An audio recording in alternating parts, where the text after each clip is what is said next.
Il y a une déclaration qui nous a un petit peu étonné, là c'était donc en zone mixte avec Valentin Rongier qui nous dit voilà, on a encaissé un but sur une demi-occasion et ça nous a fait douter. Et franchement, nous, depuis la tribune de presse, on n'a pas du tout senti le doute dans cette équipe marseillaise, que ce soit à 0-0 sur l'entame de match, malgré l'apport du public, que ce soit après cette ouverture du score stéphanoise. Franchement, Marseille n'a jamais renié ses principes, a toujours joué de l'avant, a eu le ballon, plus de 70% de possession aujourd'hui, une quinzaine de tirs, franchement une mainmise totale sur tout le match, il n'y a rien à dire.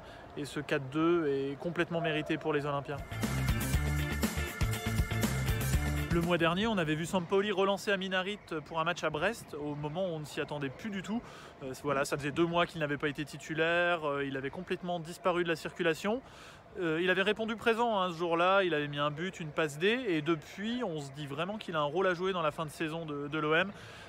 Là franchement aujourd'hui il a amené beaucoup de percussions, c'était lui qui était beaucoup à l'initiative des mouvements, il aurait pu provoquer un péno en première période, il a un vrai rôle sur le deuxième but qui se finit par le contre son camp assez lunaire de Kolo.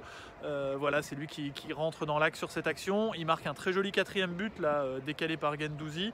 Donc franchement non, on l'a vu de partout Aminarit, et c'est une vraie belle révélation pour la fin de saison marseillaise. C'est l'action la plus improbable du week-end en Ligue 1, à n'en pas douter. Et elle est pour Timothée Kolo-Djedzak, le défenseur central de Saint-Etienne, qu'on appelle Kolo par ici plutôt, par simplicité. Et voilà, il y a un ballon, une percée d'Harit dans l'axe donc.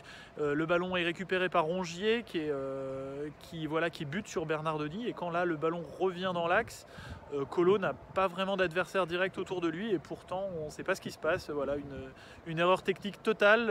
Il nous lâche une énorme frappe dans son but vide, donc frappe vraiment puissante. Et à ce moment-là du match, voilà, juste avant sa bévue, il y avait un partout, quoi.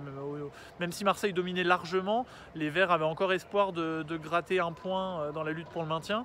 Et voilà, ça nous a tout de suite fait penser à Fernando Marsal il y a 2 ans, dans un célèbre PSG-OL qui, voilà, sur un centre en retrait de Draxler, avait mis une grosse minace sous la transversale.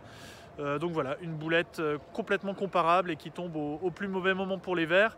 Bernardoni, lui, voilà, il est plutôt sympa, il a dit évidemment ça fait chier pour Kolo, mais j'oublie pas que c'est lui qui nous a marqué un but super important pour le maintien à Clermont. C'est vrai que ça avait rapporté 3 points aux Verts à l'époque. Et voilà, espérons pour les Verts que Kolo s'illustrera plutôt de l'autre côté du terrain.